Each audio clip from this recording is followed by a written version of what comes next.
तो आप लोग ऐसे आशा करते हैं कि आप अच्छे होंगे, स्वस्थ होंगे और आप भी थे कि हम आपके लिए जो कांस्टेबल के जीके जीएस का एनालिसिस कवर करवा रहे हैं डे बाई शिफ्ट बाई, और तीनों शिफ्टों को हम एक साथ कवर कर देते हैं। तो जो जिस दिन एग्जाम होता है उसके सेकंड दिन हम आप कवर करवाते हैं, क्योंकि first shift, second shift, third शिफ्टों का डाटा एक साथ इकट्ठा करना पड़ता है, उसको जानकारी निकाल कर आपको पढ़ाना पड़ता है।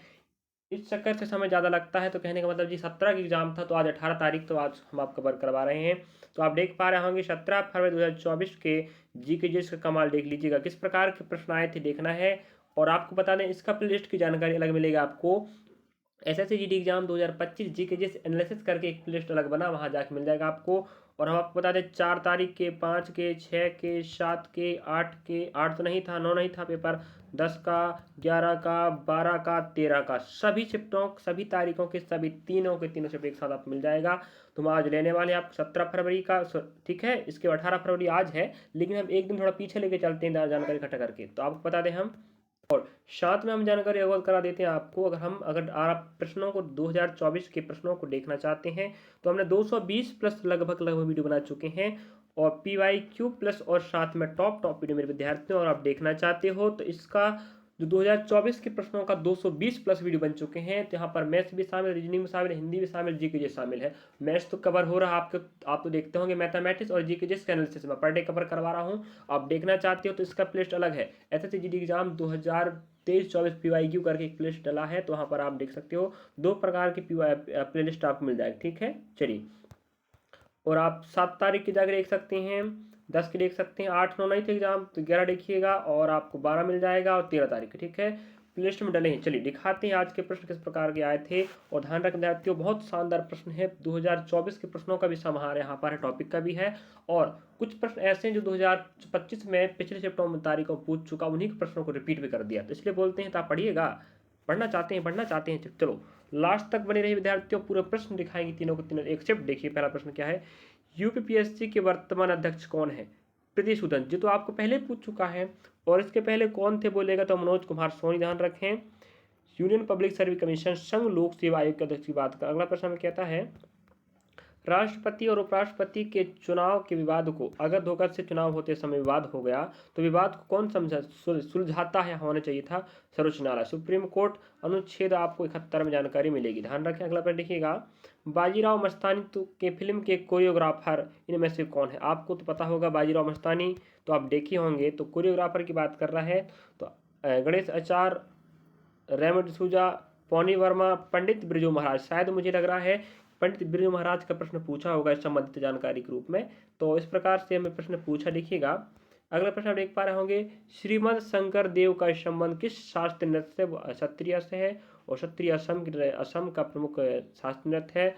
राजधानी दिसपुर है, जो पिछले सेप्टेम्बर में पूछ चुका है इस प्रश्न को, और 2024 में प्रश्न पूछा है। असम की शास्त्रीय नृत्य संस्थापक कौन है?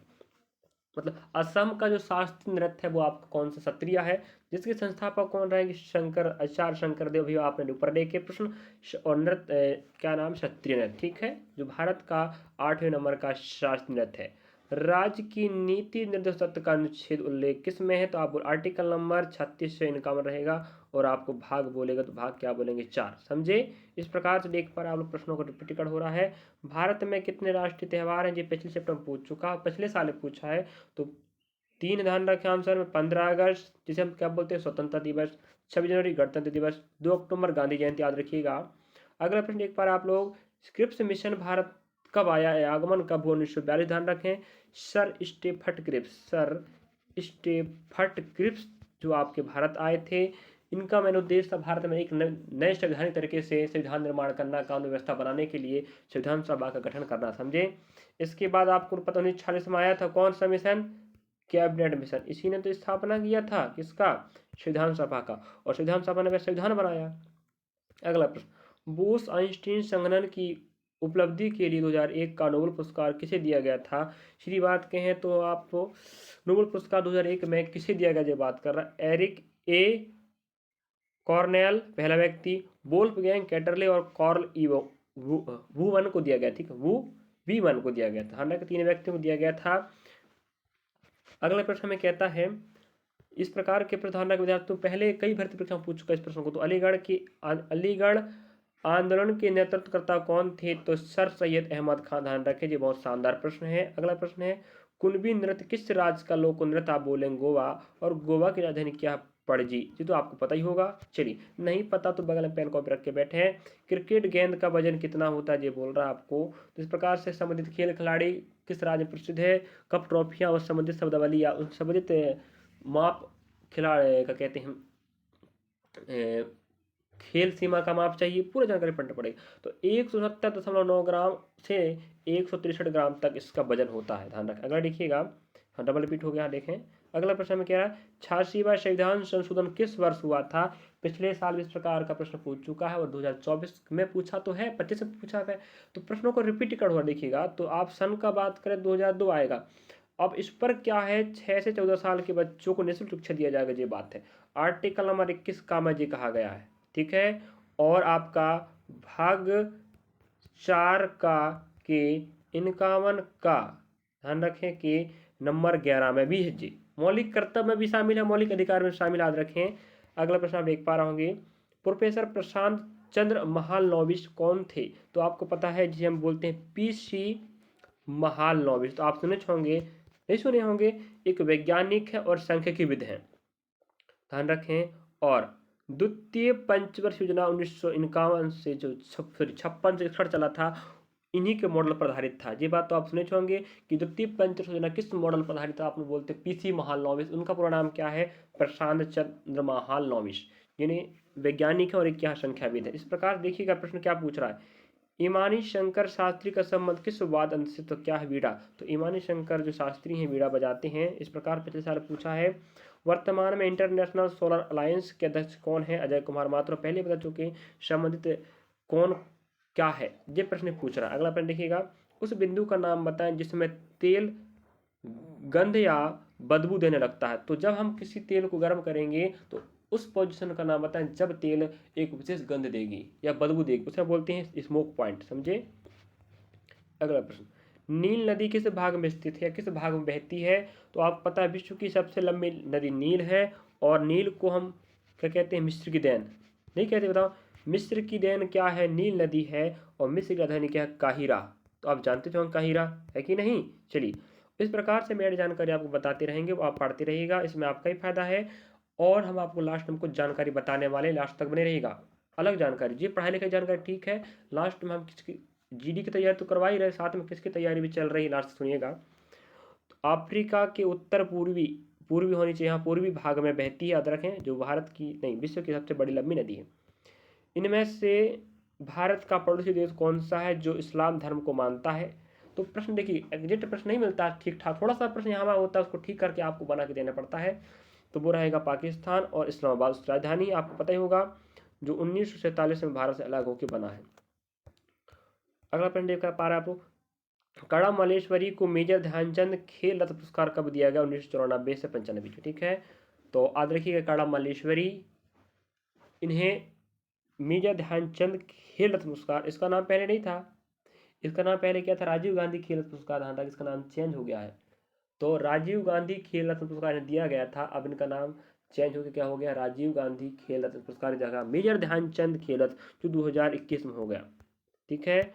और इसकी स्थापना ध्यान रखें 1991 और 92 में हुआ है। राजीव गांधी खेल रत्न जो भारत, इसमें आपको 25 लाख रुपये दिया जाता है पुरस्कार के ऊपर, नगद राशि। ठीक है।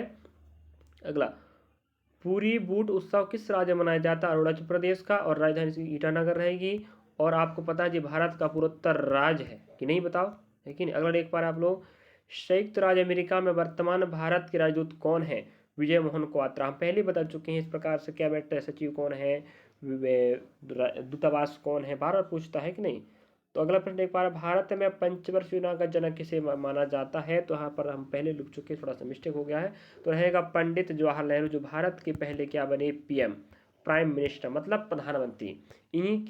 इन्हीं को भारत में पंचवर्ष योजना जनक माना जाता। और रूस एक ऐसा देश है जिसकी राजधानी मॉस्को है। और यहाँ क्या चलता है? मुद्रा रूबल चलता, याद रखें। और रही बात यहाँ पर, रूस ऐसा देश है जिसने पंचवर्ष योजनाओं को शुरुआत किया और सबसे अधिक संचालित करने वाला देश बना। अगला, सौर ऊर्जा के ब्रांड एम्बेसडर कौन है मेरे विद्यार्थियों? तो ये हमें यहाँ पर पूछ रहा था कि मिस्टेक हो गया, देखिए ना, वो यहाँ पर रहेगा सोलंकी।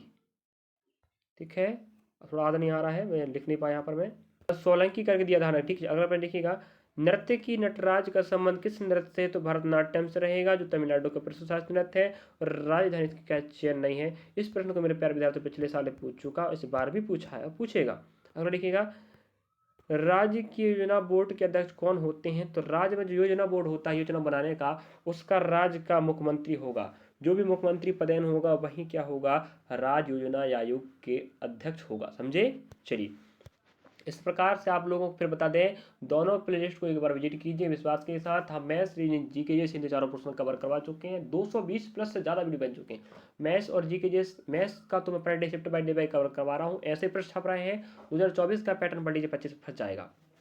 और हम जीके जीएस का एनालिसिस आप कवर करवा ही रहे हैं। अगला देखिएगा, अगला प्रश्न है, वोहलर किस रसायन का प्रयोग किया था? तो आज रखें अमोनियम साइनाइड का। अगर वोहलर किसका प्रयोग किया था रसायन का नाम, तो बोलेगा अमोनियम साइनाइड। और इसका प्रयोग करके उसने यूरिया बनाया था। यूरिया जानते हैं आप लोग, यूरिया। ठीक है, और अगला प्रश्न है, लंदन ठुमकदा गीत के संगीतकार कौन है? नेहा कक्कड़। इस प्रकार से हमें हनी सिंह का गाना पूछा था, डीजे वाले बाबू मेरा गाना बजा दे, तभी हमने आपको पढ़ाया था। और हमें नाटो नाटो सॉन्ग का प्रश्न पूछा था, इस पर हनी सिंह का प्रश्न पूछ चुका है। तो आप लोग कंटिन्यू पढ़ते रहिए, देखते रहिएगा।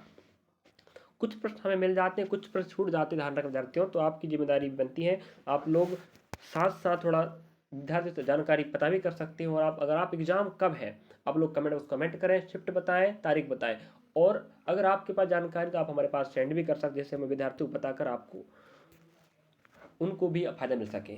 संविधान के अनुच्छेद के संविधान के किस अनुच्छेद के तहत अनुसूचित जाति और जनजाति के शैक्षिक हितों को बढ़ावा देने का प्रावधान किया गया? Article number 46। आर्टिकल अनुच्छेद 46 कहता है कि ST SC के शिक्षा में बढ़ावा देना है। इसकी जानकारी आप मिलेगा। अगला प्रश्न देखिए, हमें कहता है, राष्ट्रीय ग्रामीण आजीविका मिशन की शुरुआत कब हुई? तो 1 अप्रैल 2013, ध्यान रखें। अगला प्रश्न हमें कहता है, सार्वजनिक सत्य धर्म पुस्तक के लेखक कौन है? ज्योतिबा राव गोविंद राव फुले। और आपको पता है 1873 में उन्होंने क्या किया है? क्या किया है? सत्य शोधक समाज की स्थापना किया, मुंबई महाराष्ट्र में सत्य शोधक। तो इस प्रकार सत्य शोधक के प्रश्न की बात करें तो इस प्रश्नों को पहले पूछ चुका। समझे? अगला प्रश्न आप देख पा रहे होंगे, भक्ति प्रदीप कुलकर्णी किस खेल से संबंधित है? शतरंज से। और शतरंज कोई भी खेल खिलाड़ी हो आपको प्रश्न पूछेगा, पूछ भी रहा है। दक्षिण भारत के राज्यों में सबसे कम साक्षरता वाला राज्य आंध्र प्रदेश है। और अधिक की बात करें तो पूरा तो केरल है, दक्षिण भारत में सबसे कम साक्षरता तो आंध्र प्रदेश राजधानी आपको पता अमरावती है कि अमरावती। और यहाँ पर बात करें हम, आंध्र प्रदेश एक ऐसा राज्य है जहाँ पर साक्षरता बहुत कम है। दक्षिण भारत सबसे अधिक साक्षरता केरल का है। पूरे भारत में केरल, महिलाओं में केरल, पुरुषों में केरल, तो सभी तीनों स्थानों पर केरल का स्थान पहला है। और सबसे कम की बात करें पूरे भारत में तो बिहार, पूरे भारत में बिहार, पुरुषों में बिहार, महिलाओं में बिहार कम साक्षरता वाला राज्य है। और साक्षरता की बात करें मेरे विद्यार्थियों, तो साक्षरता श्रेणी में 7 वर्ष से अधिक आयु का जो व्यक्ति पढ़ सकता है, किसी भाषा को समझ सकता है और लिख सकता है, उसे हम साक्षरता की श्रेणी में रखते। ध्यान रखें, ये प्रश्न भी पिछले साल बहुत बार पूछा है। लवण में मौजूद जल के अणुओं की निश्चित संख्या को क्या कहते हैं? क्रिस्टल जल के। ध्यान रखें, तो लवण में मौजूद जल के अणुओं की संख्या को हम क्रिस्टल जल कहते हैं। और एक प्रश्न आपको हर शिफ्ट में आएगा, 2024 में पूछा, 25 में पूछेगा, इस प्रकार से 2 नंबर का आपका साइंस का प्रश्न आएगा। ध्यान रखें। और RRB, हम NTPC ग्रुप डी और RPF कांस्टेबल का एग्जाम की तैयारी करवाना चालू कर चुके हैं। यही बताना चाह रहे थे लास्ट में, हम अभी बता देते हैं। आप लोग अगर देखना चाहते हैं तो आप प्ले स्टोर में जाके चेक कर सकते हैं। पहले एग्जाम पैटर्न का हमने वीडियो बनाया, जाके देखें एग्जाम पैटर्न क्या है। एक तीर में 3 शिकार करेंगे इस बार, NTPC ग्रुप डी और RPF कांस्टेबल के, जाके देखिएगा। आज से पढ़ाई चालू हो चुकी है। ध्यान रखें, निम्नलिखित में से किस नदी को उल्लेख ऋग्वेद में मिलता है? तो उल्लेख ऋग्वेद मिलता वो रहेगा आपका सिंधु नदी। क्या रहेगा मेरे विद्यार्थियों? सिंधु नदी। समझे? यहाँ मिस्टेक हो गया है, इसके पहले प्रश्न पूछ चुका है। तो जिस और कितने बार मिलता है? तो 1 बार मिलता है। ये प्रश्न पूछा है, क्षत्रिय भारत किस राज्य का लोक नृत्य तावत असम का, जिसकी राजधानी क्या? दिसपुर है। ध्यान रखें। अगला प्रश्न आप देखिएगा, देख पा रहे होंगे, सोनल मानसिंह को पद्म विभूषण पुरस्कार किस वर्ष मिला? 2003 को मिला है। पद्म विभूषण पाने वाली प्रथम महिला नृत्यांगना है। भरतनाट्यम और ओडिसी नृत्य की क्या है? ये प्रसिद्ध शास्त्रीय नृत्यांगना है, जो पिछले साल पूछ चुका और इस बार पूछा है। 74वां संविधान संशोधन किससे संबंधित याद रखें? नगरीय निकाय बोर्ड या नगर पालिका 1992 को पारित हुआ था ये संशोधन और 1 जून 1993 से लागू हो गया। और बात करें 73वां रहेगा 1992 जो आपका रहेगा ग्राम पंचायत से, ठीक है, ग्राम पंचायत याद रखिएगा। 74वां नगर पालिका, 73वां ग्राम पंचायत, सुनो वही रहेगा संशोधन का। पूछ लेगा फिर मत कहिएगा सर आपने बताए। असम में फसल उत्सव में मनाए जाने वाला त्यौहार कौन सा? थोड़ा मिस प्रिंटिंग हो जाता है, आप लोग सुन लीजिएगा, समझ लीजिएगा, ध्यान रखें। इस गलती पर हम माफी चाहते हैं, फिर भी हर समय प्रयास करते हैं आपको त्रुटि रही जानकारी देने का, बट प्रिंटिंग में गलती हो रही है तो हम आपको सही पढ़ के बता देंगे, टेंशन ना लो, ठीक है। और पढ़ते रहें। पहला है भोगली बिहू, और ध्यान रखें असम में बिहू बहुत प्रसिद्ध त्यौहार भी है और नृत्य भी है। तो जो बिहू उत्सव होता है साल में 3 बार मनाया जाता है। तो एक होता है भोगली बिहू जो मकर संक्रांति मनाया जाता है आपके फरवरी महीने में, ठीक है, जनवरी फरवरी में, सॉरी जनवरी में रहता है ना। और रोंगाली या बोहाग बिहू जो असमिया का नववर्ष है जो मध्य अप्रैल मनाया जाता है, अभी आने वाला है। और कोंगाली बिहू होता है अक्टूबर नवंबर मनाया जाता है। तो साल में 3 बार क्या होता है विद्यार्थियों, बिहू उत्सव मनाया जाता है। हमने माह बता चुके, ध्यान रखें, समझे। और अगला देखिएगा, वर्ष 2024 तक दिल्ली का मुख्यमंत्री कौन था? तो अतीश कुमार लेना। और अरविंद केजरीवाल, तो पता है आपको दिल्ली का मुख्यमंत्री अरविंद केजरीवाल जी थे, जो अभी 2025 में अतीश कुमार लेना बनी थी। तो ऑप्शन पे डिपेंड रखता क्या दिया था। 2024 तक की बात कर तो आपके केजरीवाल जी थे, जो आप मतलब होता है आम आदमी पार्टी के प्रमुख हैं, और अब दिल्ली पर इस पार्टी की सरकार नहीं रही, अब वहाँ पर बीजेपी के गठबंधन की सरकार बैठेगी, ठीक है, गठबंधन की, समझे। चलिए अगला है 2011 के जनगणना के अनुसार भारत की साक्षरता दर कितनी है? तो 74.04%। पिछले साल ही पूछा, इस बार भी पूछ लिया और पूछ रहा बार बार, फिर बार बार बोलता हूँ, प्रश्न रिपीट हो जाते। गरीबी हटाने के लिए पहली बार किस पंचवर्ष योजना में शुरू किया गया? तो ये 5वीं नंबर की रही 1974-78 में। इस समय आपकी पीएम कौन थी? बोला जाता इंदिरा गांधी, समझे। चलिए अगला प्रश्न पिछले साल पूछ चुका है, 2024 फिर पूछा है, 25 फिर पूछा, पहले रिपीटेड हो चुका है। असम में, हाँ समाचार रिपीट हो रहा प्रश्न यहाँ पर। चलो लास्ट प्रश्न है इस चक्कर, देखिएगा अगला प्रश्न में कहता है 2022 की एशियन गेम ध्वजवाहक कौन था? तो एक प्रकार एशियन गेम होता है, चाहे ओलंपिक गेम हो, ध्वजवाहक देश की तरफ से आगे रहते हैं और ध्वज फहरा के मार्च पास होता है। तो एक होता उद्घाटन वाला, एक समापन। यहाँ क्या पूछा था वो डिपेंड करता है। उद्घाटन की बात करें तो हरमनप्रीत सिंह और लवलीना बोरगोहान उद्घाटन समय, और समापन में कौन था? PR श्रीजेश, याद रखिएगा। अगला लास्ट प्रश्न आप देख पा रहे हैं यहाँ पर, लास्ट प्रश्न इस तारीख का, भारत के 25वें चुनाव आयुक्त तो कौन है? तो राजीव कुमार। बहुत महत्वपूर्ण प्रश्न पूछा है, चुनाव आयुक्त की बात कर रहे हैं राजीव कुमार। इस प्रकार से मैं आपके लिए ध्यान रख जाती हूँ, शिफ्ट नंबर पहला, शिफ्ट नंबर दूसरा, शिफ्ट नंबर तीसरा। अब तो चौथा शिफ्ट नहीं हो रहा, पहला दूसरा तीसरा तीनों को एक साथ शामिल करके हमने प्रश्नों को भंडार दे दिया आपको। आपकी जिम्मेदारी बनती है आप दोनों प्लेलिस्ट एक बार प्लेलिस्ट का विजिट कीजिए मेरे विद्यार्थियों। और अगर आपको बहुत फायदा होता है, अगर आपके लिए फायदेमंद चीज़ है, तो आप लोग हमें जरूर फॉलो करें, लाइक करें, सब्सक्राइब करें, शेयर करें। और अगर आप एग्जाम हो चुका है तो आप बताइए कैसे प्रश्न आए, कमेंट करें। अगर होने वाला है, कब हो रहा है, तो देखते रहें। और जिन दोस्तों का आप नहीं हो पाए उनके पास भी शेयर करें किस प्रकार के प्रश्न आ रहे हैं। अगर आपका समय बचे तो आप पढ़ सकते हो, समझे। 2024 के प्रश्नों को पढ़ना चाहते हैं, मैथमेटिक्स के, रीजनिंग के, हिंदी के, जीके जीएस के, हमारे प्लेलिस्ट में डाला है 220 प्लस वीडियो बन चुकी हैं। SSC GD एग्जाम 2023-24 PYQ, ठीक है। और जीके जीएस का एनालिसिस का प्लेलिस्ट अलग है, SSC GD exam 2025 GK GS analysis करके। तो 2 प्लेलिस्ट डले हैं, दोनों को जाकर विजिट करो और पढ़ो।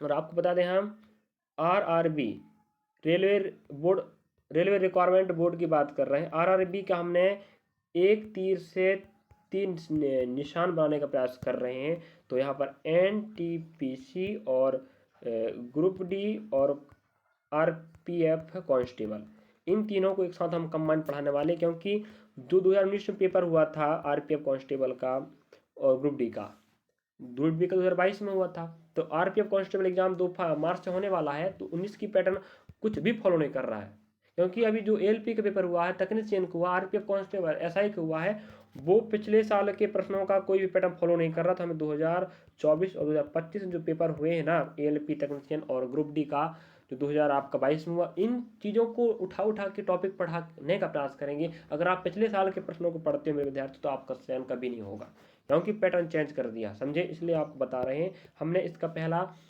जो परीक्षा पाठ्यक्रम उसका वीडियो बना चुके हैं। आप देखना चाहते हो NTPC group D RPF constable का, तो जाके देखें, विजिट करें। उसके बाद साथ में हम तैयारी करना शुरू करवाने वाले हैं। जुड़िएगा और दोस्तों के पास जानकारी शेयर करें। चलिए, तो जीडी की तैयारी बहुत हो चुकी है, सिर्फ जीके जीएस और मैथ्स का वीडियो बस डालेंगे आपको पर डे, बाकी अब नहीं होगा। अब हम NTPC group D RPF constable की एग्जाम की तैयारी करवाएंगे। चलिए मिलेंगे नेक्स्ट पार्ट के साथ, मिलेंगे। धन्यवाद आपका। और जानकारी अवश्य शेयर करें जीडी वाले के पास, और जो दोस्त आपका है जो रेलवे तैयारी कर रहा है उसके लिए भी जानकारी बहुत महत्वपूर्ण है। मिलेंगे नेक्स्ट पार्ट। धन्यवाद आप।